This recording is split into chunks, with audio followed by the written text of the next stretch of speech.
Thank you for joining us. We appreciate your time. I know it's a busy show for everyone. There are a few seats over here to the left and a few seats to my right as well if you're just coming in and looking for a place to sit. If you could do me one favor and silence your mobile phones, please, for the rest of our news conference. My name is Catherine Blackwell, and I head up marketing and communications for Continental in North America. And it's my pleasure to introduce two of our executive board members that are here with us from Germany, who are going to start telling you the story as we see it of the future of mobility. At the end of the news conference, we'll have time for your questions, so please save them till the end. And we will have two of our colleagues with microphones in the audience. Just raise your hands and we will get to your questions. So with that, it's my pleasure to introduce Frank Jordan from Chassis and Safety. He's the executive board member responsible for that division. And Helmut Achi, the executive board member for Interior Division. Gentlemen, thank you.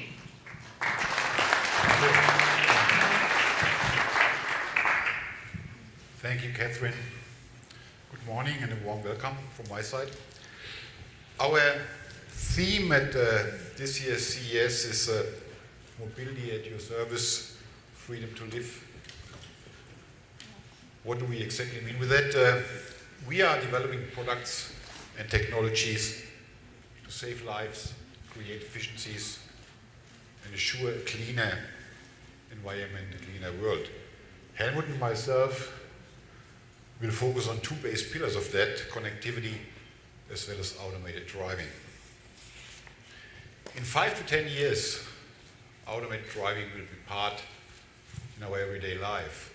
In our 2018 mobility study, above 50% of Americans agreed with that statement, but I was surprised about that. 77% felt that the technology is not safe. So I think one of the biggest tasks we have is to assure trust in the technology for automated driving. And how can we build that trust? I think the only way is through safety, and safety is really in our DNA, developing active, passive, integrated safety, as well as advanced driver assist systems since years at Continental. Our vision is Vision Zero, the vision of an accident-free crash for the Americans, a crash-free world in the future. 1.3 million fatalities worldwide on the road are 1.3 million too many, and that has to be fixed. And I think automated driving will be a huge contributor to that goal, to definitely reduce that drastically and eventually get it to zero. The basis for automated driving are assist systems, advanced driver assist systems. Those are also our fastest growing products at Continental. And here's some numbers. We produced, meanwhile, over 80 million ADAS sensors. Those are mainly radar, camera, and LiDAR sensors. This product portfolio will be extended by our high-resolution flash LiDAR coming next year. And looking at some financials, in 2018 we had sales of 1.9 billion euro with those sensors, growing 32% in the first 9 months of last year. This is achieved with our worldwide R&D and production network.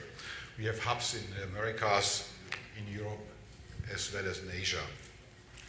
The main components for automated driving systems, sensors, actuators, as well as the electronics.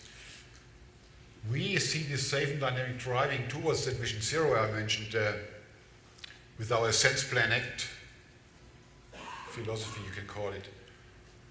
You have to sense the environment. I mean, if you drive yourself or the car drives automatically, it has to sense the environment.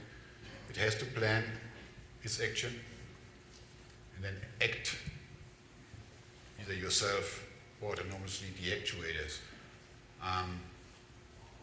in most cases where this 1.3 million fatalities happened, something in the chain went wrong. Yeah? I mean, beyond 90% of all accidents are human error caused. So people did not pay attention, did not act at the appropriate action at the appropriate time.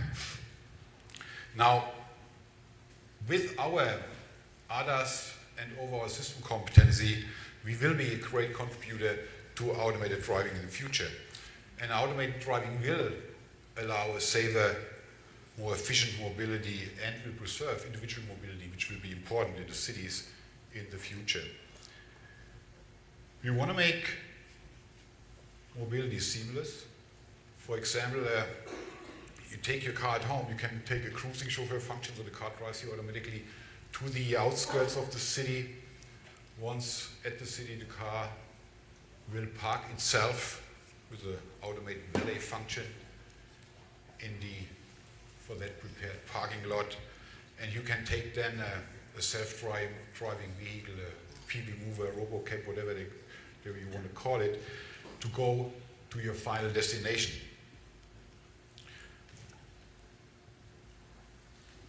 What will driverless vehicles do in those smart cities when they do not transport people? Stay tuned, we will have something for you to see there. Now, all this will only function if it's connected, and Helmut is the expert for that. Helmut? So thank you, Frank. And also welcome from my side to all of you. When we did the mobility study, the most recent one, then we did not only do this on assisted and automated driving, we also did it around holistic connectivity. Here we asked in US, people in Europe, in China and in Japan, what they feel about vehicle connectivity. And the main result was that everyone is pretty keen in order to experience connected mobility. It is a lot about effective traffic management, very precise on accurate parking and accurate traffic information. Now the big question is the industry right now doing the right steps towards it?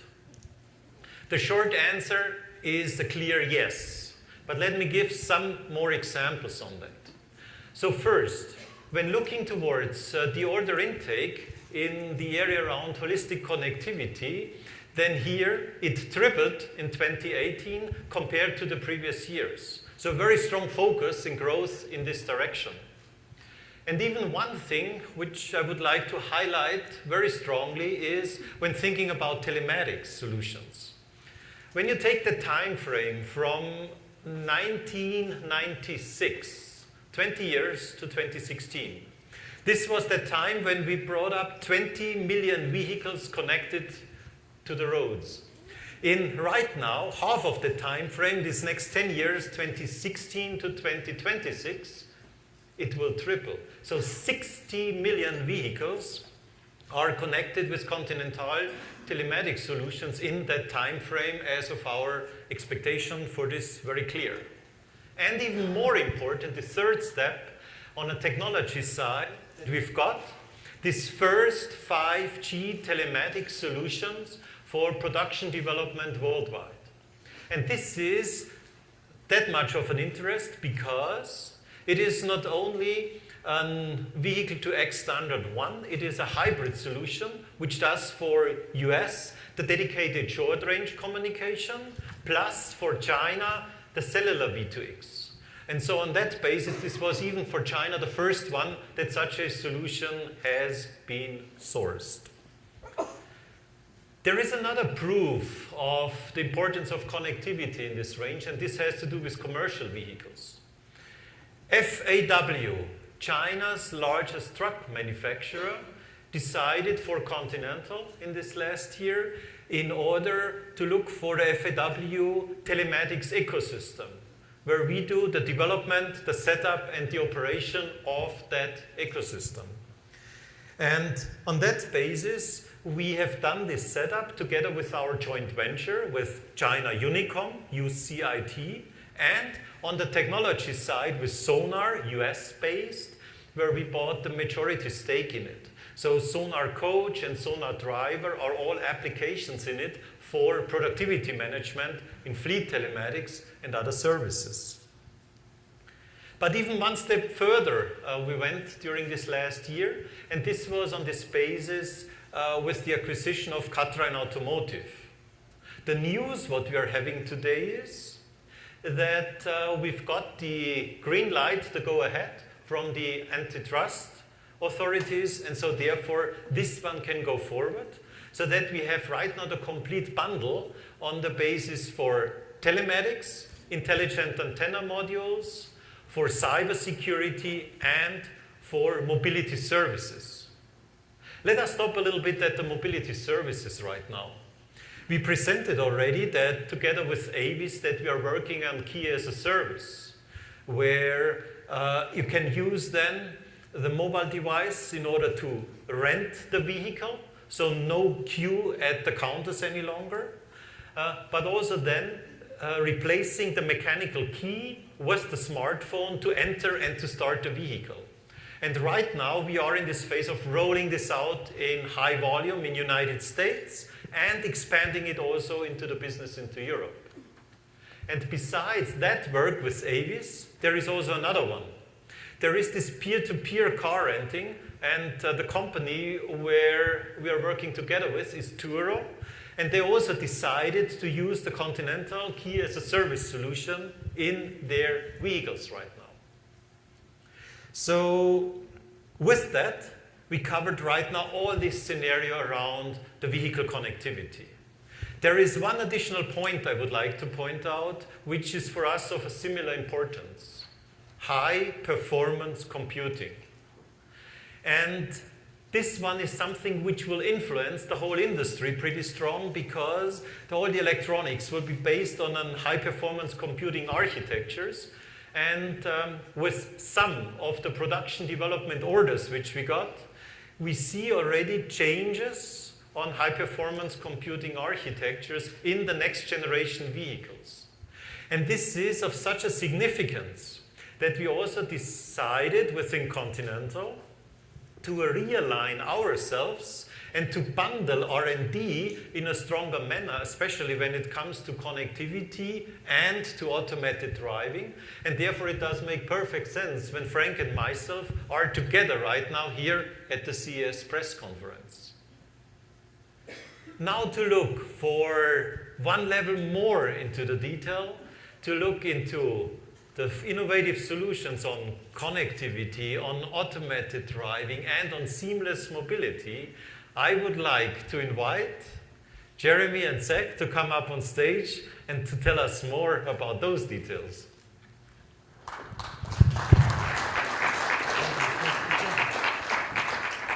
Thanks, Helmut. So yeah, we are all very excited to be here again at the Consumer Electronics Show with Continental. And we really, just to get things off, we want to understand, we want to show you what that future of mobility looks like. What is seamless mobility? Yeah, Zach, it is great to be here back at the CES to talk about all the great new things in the future of mobility. And one thing that we want to emphasize is when we prepare, as we prepare for the future of mobility, we emphasize the importance of two paths along the road to full autonomy, something that we call the new duality. Now, on the one hand side, many of us have personally owned vehicles, and we think you will have them for many years to come. Now, it's imperative that we accelerate the deployment of the active safety and the advanced driver assistance systems that are available today in those vehicles. Because let's not forget about the 37,000 lives lost in the US and the more than 1.2 million fatalities globally each year due to vehicle crashes. Something that we consider a public health crisis, and the technology is available today to save many of those lives. And that development and accelerated deployment of scalable and affordable automated solutions, bridging from premium assist to automated functionalities, that represents the very first and very important side of that duality. Now, on the other side, it's important that we supplement personally owned transportation with new forms of shared mobility. The sexier and more talked about side of the duality, where we bring driverless robocabs and automated shuttles to cities to solve specific challenges that they face with mobility. To balance personal and shared mobility for greater efficiency and for greater safety. And at Continental, we believe in focusing on both sides of that duality. The something everywhere and the everything somewhere, coming together to form new seamless mobility solutions. Seamless mobility is what allows us to bring mobile solutions to the elderly and the disabled, often the ones overlooked in the population. But then it also makes the mobility for the rest of us even a better experience, less stressful, more productive, all while decreasing pollution and reducing emissions, the other side of Vision Zero here at Continental. Efficiency and safety are what drive us in this company, and we have technologies to do just that. We have cruising chauffeur, automated valet parking, robocabs, as Jeremy was just mentioning, city data as a service, and even intelligent infrastructure, all available. But in order to let you all see what that means in a real context, we're going to take a walk through our friend Mel. She's going to take a journey to work. And as we look right away, we see that seamless mobility in action. It's linking her own personal schedule, her own personal preferences in the context of mobility, allowing her to book a vehicle inside her smartphone and even use that same smartphone for things like remote cloud key, key as a service, as Helmut was mentioning earlier, or booking a shuttle later on. Now, when we talk about intermodal mobility, this is exactly what we mean. So I like to cycle and run for that matter. I've got the Boston Marathon coming up in April. So in order to get some of that training, I like to incorporate some cycling and running into my daily commute. However, on days when you have a pretty formal customer engagement, it's not always the best decision to take your bike or to run. It's really hard to keep a cuff and a crease pressed in your trousers when you're running about 5 miles in a half hour. So for me, that commute usually looks like Route B1, where I'll take a car for part of it and a bicycle for the others. But on dates where there's a big meeting, for instance, Mel today has a big meeting, she would choose something like Route B2, where it's going to use her personal vehicle to get her started, but then when she enters the city center, she's going to switch over to an autonomous shuttle or a robocab. These autonomous shuttles, or as Continental likes to call them, the Continental Urban Mobility Experience, the CUBE, allow her to save a tremendous amount of time searching for parking spaces in the city while exercising a more environmentally friendly solution inside that urban environment. We know that searching for parking spaces is costing Americans not only headaches, but dollars too. Roughly $350 was wasted on fuel, time, and emissions while searching for parking spaces inside the US. So we needed to make sure we addressed this as we went further. So you can see now as Mel's getting out of her garage, she doesn't need things like a car key anymore or garage door openers. Here, the intelligent trained parking function brings the vehicle to her doorstep. A biometric system uses an external camera to recognize her face. The door opens automatically, and then of course her destination is pushed to her head unit through the connectivity, and she uses the start-stop button, which doubles as a fingerprint sensor, to go ahead and begin her journey. Yeah, that's great, Zach. Well, watching that video, I can't help but think about how helpful that autonomous door would be. Not necessarily for the front door, I guess it would help when I have my hands full, but for the back doors. I can't tell you how many times I got a back seat full of kids, it's windy outside or there's a really tight parking space, and before I can even turn around to say, watch out, bam, a door ding. So I can't be the only person that has that problem, right? I don't think so. I see lots of laughs out there. So tell us a little bit more about how that works. Yeah, so the image here must look pretty familiar to you if we pop over to the smart autonomous door. This has been such a hot topic here at CES this year from Continental. It was awarded CES Innovation Honoree of the Year. Together with our knowledge of obstacle detection and object detection, combined with our experience in passive access smart entry systems and door actuations, we're able to create a smart solution where this vehicle actually recognizes when there's an obstacle in the way. So if your child is about to open the door, just before striking a sign or another nice vehicle parked next to you, it'll pause that opening. The door will glow a little amber color to let everybody know that's why your door is paused here, there's something in the way. And then you can still use the door all the same. If it is wide and clear, the door will open freely, they'll glow a little green ambient light, and you're on your merry way. The other thing that's very interesting about this, though, is the intelligent brake system. Now, this is more of a mechanical solution inside the hinge of the door. So if you're able to open the door maybe on an incline or something like that, but then gravity catches it and it gets away from you, this intelligent brake system instantly clamps and keeps you from dinging the door next door. Yeah, that would certainly solve my problem. Thanks, Zach. So let's go back to Mel's journey and take a look while she drives through the highway. While Mel drives through the highway, she takes advantage of all the great benefits of our complete suite of advanced driver assistance and active safety systems to keep her safe while she's doing the driving. Once entering the highway, that changes a bit when she engages our cruising chauffeur system, a level 3 highway autonomy solution that allows Mel to take that time back to be able to do something more productive. In this case, she decides to work. Wouldn't it be great to have 20 or 30 minutes of our commute time back to ourselves to do something more productive, especially knowing that it's safe? Safe because our complete suite of sensors is monitoring the vehicle's surroundings. In this case, 3 different sensing modalities to ensure that hazards aren't overlooked. Our 5th generation camera and radar, coupled with the high-resolution flash LiDAR that Frank talked about earlier. The expertise that we've gained from the 80 million sensors we've produced, fused together in a comprehensive environmental model, and powered by AI and the NVIDIA Drive Autopilot inside our automated driving control unit.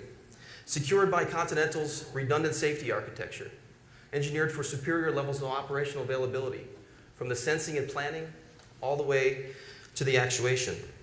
And topped off with an intuitive HMI, which includes redundancy of its own to ensure that the driver can always interact with the system safely and confidently. Now, you may have noticed those trucks that Mel's passing at the end of the scene. Those are platooning. Those are automated trucks. Something else we're excited about, thanks to a recently announced partnership with Knorr-Bremse, otherwise known as Bendix, here in the US. A partnership that helps us to expand the value of our investment in automated driving products and software and artificial intelligence into the trucking sector as well. And speaking of artificial intelligence, the value of deep learning and other advancements in AI are clear. The validation and safe deployment of those solutions, however, remains a challenge. And for that reason today, Continental is announcing a collaboration with AAI, Automotive Artificial Intelligence, a startup out of Berlin. Continental and AAI will collaborate on the creation of virtual real-world simulation datasets powered by the AAI simulation toolchain, a toolchain that incorporates intelligent traffic agents, various road users, configurable weather conditions, and other contexts to challenge our systems in a safe and controlled environment, enabling our teams to dynamically generate completely new driving scenarios, or to vary the ones that we've previously experienced and previously recorded, turning what was most likely a benign event when we experienced it into a near-crash event to ensure our system's safe behavior, things that would otherwise be possible only through hundreds of millions of miles of testing. So far, Mel's journey has been pretty personal. Her vehicle, her preferences, and things like that. But as she enters the city, things change a little bit. See, we know the smart cities of tomorrow are connected and they're also smart, but they're all going to be shared as well. And inside those shared, smart, connected cities, traffic congestion is also a key topic at Continental. We know that traffic congestion cost the U.S. market $305 billion in 2017. Waiting in traffic cost all of us drivers 42 hours. In LA, the situation was a bit worse. About 100 hours a year are spent waiting in traffic, and $2,800 are wasted on emissions, fuel, time, stuck in traffic. Also, inside our cities, we know that urban air pollution is the cause of well over 3,200 deaths every day. And so at Continental, we feel it's a very important opportunity for us to incorporate our technology, our knowledge, to create some innovative, sustainable solutions for our cities to be more livable and more enjoyable for all of us. Yeah, thanks, Zach. So let's take a look at Mel's experience as she enters the smart city of 2025, thanks to the great new mobility solutions that we're developing here at Conti. So first, as Mel approaches an intelligent intersection equipped with our sensing and vehicle-to-infrastructure technology to warn Mel of the hidden driver that's behind that truck. Much more efficient and safer than the way we do it today by basically creeping into that oncoming lane to see if it's clear. Once clear, Mel's going to then proceed to the parking garage, which was booked and paid for by Continental's Park Pocket solution from the comfort of her kitchen when she confirmed her route. She then drops her vehicle in the valet zone, authorizes it to park itself using that same great technology that we had in the cruising chauffeur that I explained earlier. And then she walks just a few feet to the cube vehicle, which is waiting there for her to take her the last mile directly to her final destination, completing her seamless intermodal door-to-door mobility experience.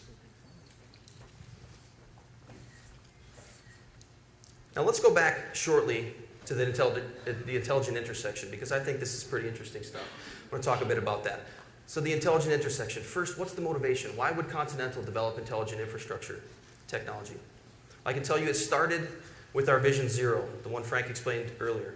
0 accidents, injuries, fatalities. And it turns out that intersections are really dangerous places, with 43% of all accidents and 28% of fatalities happening at intersections. And over the past 3 years, we've seen an increase in 22% in pedestrian fatalities.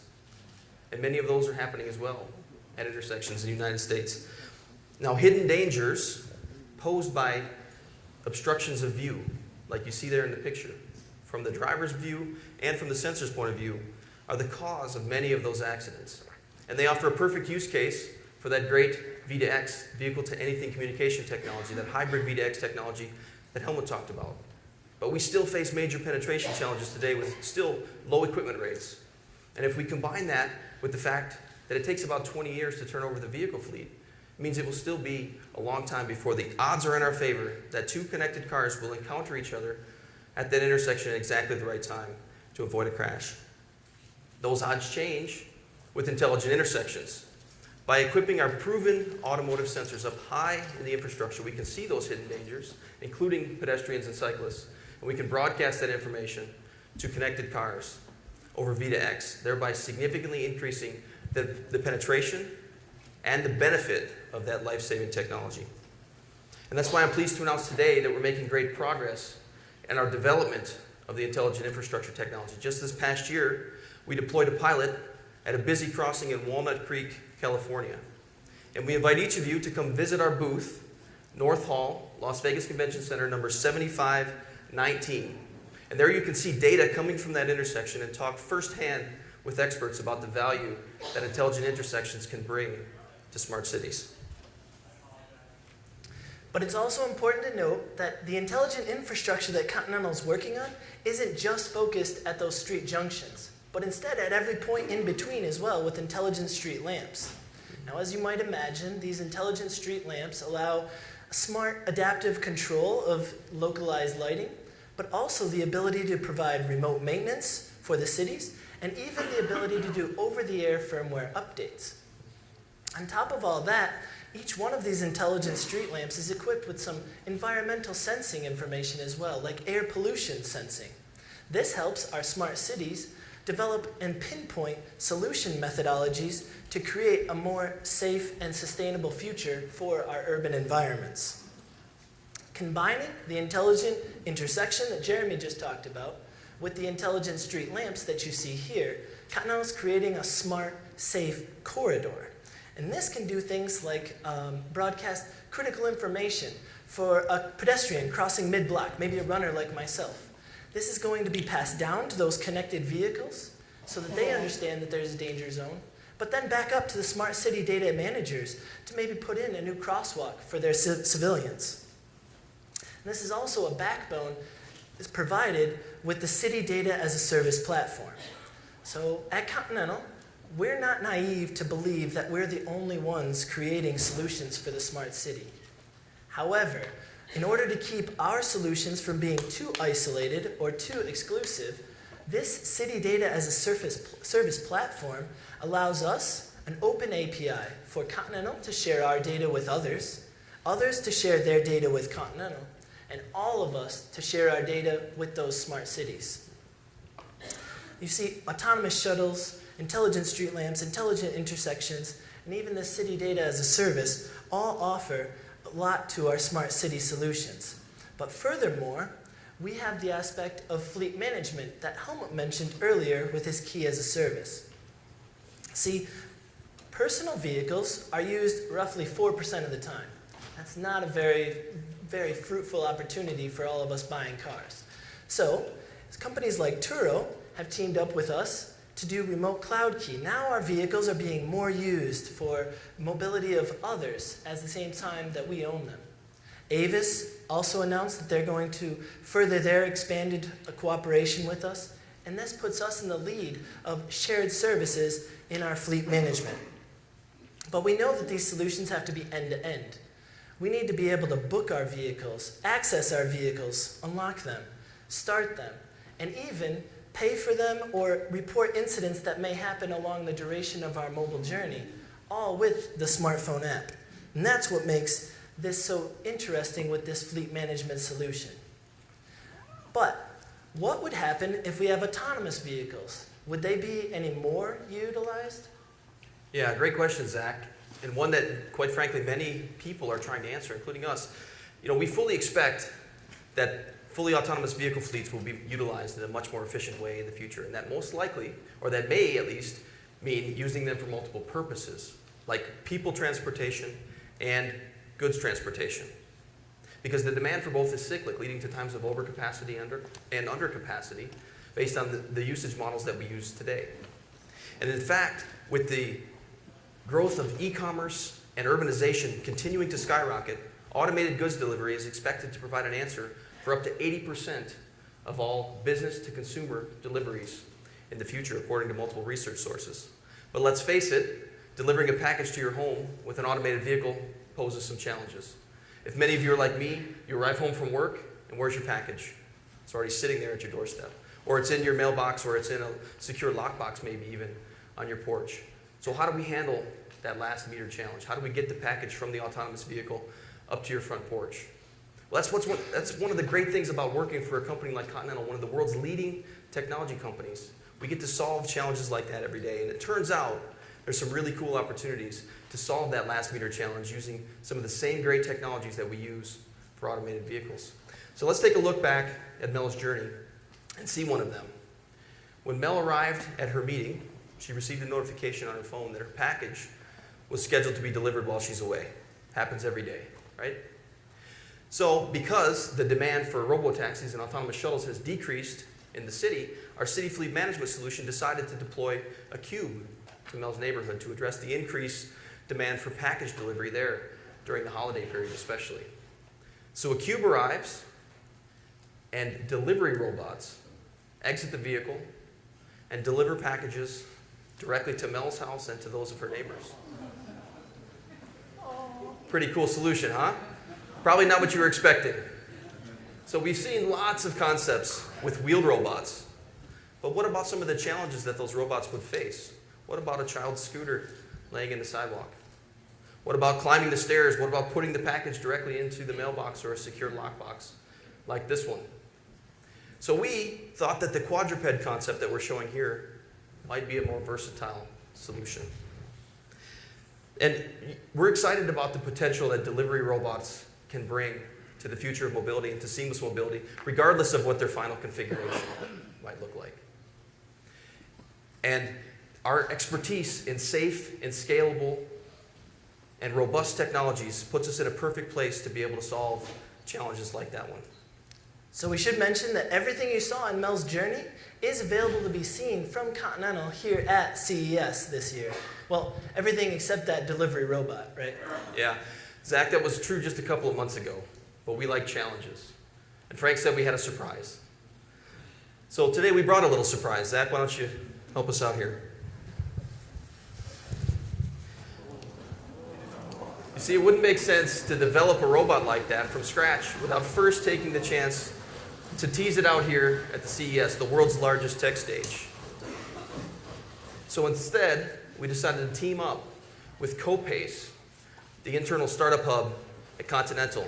Together with Copace, we co-create the future of mobility and beyond through incubation, startup collaboration, and investments. Don't leave him hanging. There you go, little guy. And in this case, we decided to cooperate with a startup who was already well versed in this space to bring our vision to a reality and to allow us to demonstrate it here at the CES. So we'll be demonstrating our cascaded robot delivery scenario every day at our booth, again, 7519 North Hall, every 2 hours starting at 11 a.m. So we invite you to come and to see that and many other exciting new solutions for mobility at your service and freedom to live. So let's give him a round of applause. Go ahead and celebrate.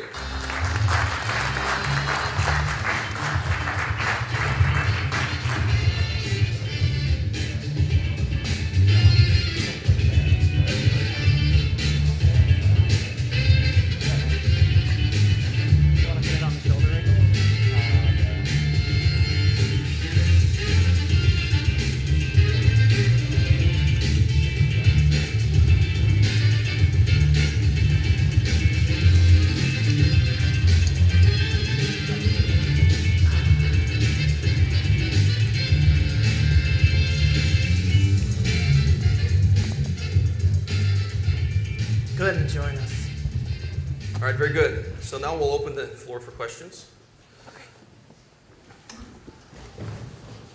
I'm sorry we walked in your shop, right? So Miriam and Sebastian here have microphones. Please raise your hand and they'll get you a microphone. Any questions? You need water, you're good. Right.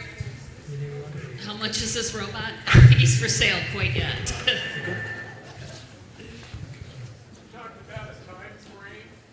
It says when, how soon will it occur? Talked about a time. Okay. So time frame for what? The No, you talked to, thank you. Okay, you talked about a time frame. How soon will the changes in mobility occur? How soon will we see these intelligent intersections? How long will it take for the infrastructure to roll out? And you're going to hear a little cynicism in my voice because we're still trying to fill potholes in Los Angeles. I can start giving you an answer out of my view. The customers here are the cities, so the cities decide how fast they're going to move. And there are cities, especially in the Asian region, which are rather fast, and a lot of developments going on. Singapore is a prime example for me, which is really putting a lot of investment in getting into a smart city scenario. Some other cities might have to fill potholes first before they start with that. So there is no clear answer on how fast that is. It's different all over the world. Hello. I happen to hear some similar concept from other competitors of yours. So I wanted to understand in which sectors do you think you are really paving the way, leading the market, please? Thanks. So when you look to the overall scenario, Continental is working on the one hand towards cleaner scenarios. This means everything around electrification. Today, we focused a lot by purpose on the subject of automated driving, components and systems, and on the basis of connectivity. And here you saw what about the numbers, and so therefore the leading pace in it. With the high-performance computing, this is where all the systems integration besides the architecture comes in. And so these are these main areas where we are leapfrogging on this basis. This is only on the automotive portion within Continental. When looking then on the tire side, then we also go here forward with new technologies like the Taraxagam solution, so where also green products are being brought up. And when you look within Contitech, where all the other scenarios of rubber outside of tires are in there, then all the intelligence is coming together with preventive maintenance. And so you see that it is an entire suite of all the activities. And this is the real strength of Continental. So I like to say at times that we're the only company that has everything from the concrete to the cloud. And that gives us an advantage. Hi. A question about the autonomous driving simulator you showed. There are plenty such solutions on the market already. Is it because you wanted to have your own, or does it have any features that you couldn't find on the market? I think mainly that one, it fit perfectly into the tool chain that we already have. I mean, you can think we've produced 80 million sensors to date, so we have a pretty robust tool chain that's already existing. And that one from that startup, AAI, it fit perfectly into the tool chain that we already had and provided all those great solutions. The intelligent traffic agents and the variable weather conditions and so on to make sure that we can really challenge those systems in the safest and robust ways prior to bringing them to reality. Yeah. I mean, clearly one of the biggest challenges in automated driving will be the validation of those systems. You can calculate how many miles you need to drive with a vehicle to prove that it's as safe as a typical human driver. You come up to several million, not like 1 or 2 million, you like 2-digit there. So you need to have simulation means as well. And I think with AAI, where we partner very closely, we found a really nice tool chain, which we are together develop further to simulate all kinds of scenarios, which will spare you then in the end to drive 10 million miles to prove your system. We have a question here in the front. Hi, how much are you working with municipalities and towns and such on some of this, particularly Mel's journey, which it looked like she was going into Manhattan, which really the train would have been a much more efficient use rather than driving in there. So if you could just talk a little bit about working with existing infrastructure and some of the work that you're doing. Thank you. Yeah, maybe I'll take that. Seamless mobility will look very different in every city throughout the world, I think. If you look at a city like Detroit, we don't have any infrastructure in place for mass transit, especially rail, right? So if I live 30, 40 miles north of the city and I have to get into the city, the only infrastructure I have to be able to do that today is the highway. And we don't necessarily expect that to change. So seamless mobility will look different in Detroit, where I might take my personally owned vehicle on the highway, get that 30, 40 minutes back to myself to be able to do something while I'm safe, but then park outside the city, so move those parking spaces outside, create more green space, more space for other things within the city, and then allow me to take an autonomous shuttle that last miles to my final destination. So that's what it looks like in Detroit. It looks totally different, and that's why in other cities. And that's why Zach showed that intermodal options, those intermodal options that Mel and others would get in that future scenario. You get to choose between the one that fits your commute best and fits your city the best. Okay, we have a question in the back here. Yeah, do you see any specific type of funding that's coming from the government that could propel that? For example, if you look at K-12, they're getting a lot of funding, like E-rate funding for wireless infrastructure, Chromebooks, and things like that. Do you think there's going to be any kind of funding for maybe local cities in the future? Do you think that could be a catalyst? So we do have projects today with different cities in the world, not only in US, but also in China. Frank pointed out Singapore, and also clearly in Europe. And so therefore, the funding, there are certain elements for certain projects on a pre-development scenario. Then there are other things where cities do fund in certain activities. But this is case-by-case scenario. So therefore, someone always needs to look in which way going forward there. The differences amongst the demand and about the infrastructure solutions today, they are so huge so that there is, let's say, not a common standard possible right now. And then we will need to see in which way going forward. Because a lot of different industries coming together there, infrastructure, public authorities, and so therefore this is a very cross-domain approach here. We do try to develop generic sensors. For example, the example of Walnut Creek, which was mentioned, which you can also see in the booth. We use radar solely. A lot of cities in Japan using our radar sensors already for traffic monitoring. In the end, the integration of a system, that is typically really different city by city, and we have to see how that will develop. We have a question over here. Hi, yeah, just a continuation, I think, from the current questions. With your data as a service offering, is this something you're positioning towards municipalities or OEMs in the automotive sector, or is it other enterprise use? Or if you could comment on that, would be very interesting. Yeah, this was also pointed out during the presentations of Zach and Jeremy, pretty nice, that we don't count on the one thing and one solution only from our side. We say, especially with data as a service, this is something where many more parties to support each other and to serve each other. And we are approaching in such an open manner for this approach in order that more data can be gained, can be brought together, and out of this, better solutions for the final customers being created. And also the city, I mean, the city has a lot of, when you mentioned OEM, you know, a lot of cars drive through the city. It's not just from one OEM. So if you want to provide service, it has to be generic. But when it comes to, and I had this question a lot, I asked it myself right now, are we producing vehicles like the Cube you see there? We will not go into that field. We are not a vehicle manufacturer, and we clearly see ourselves as a technology provider, systems provider, and eventually service provider, especially when it comes to cities, but not as a manufacturer of vehicles. There's one question here with the microphone, and then Ian. Thank you. One thing that I think I missed in your City of the Future was micromobility. E-scooters and other micromobility devices are cheaper, they're more energy efficient, and they're more imminent than fully autonomous vehicles. And so I was wondering if you're planning on integrating micromobility networks into your strategy going forward.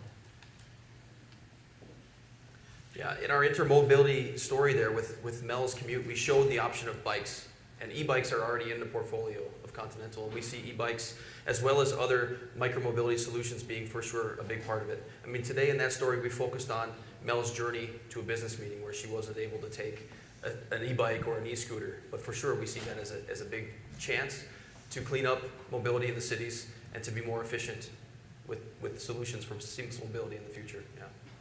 I think we only have time for one more question.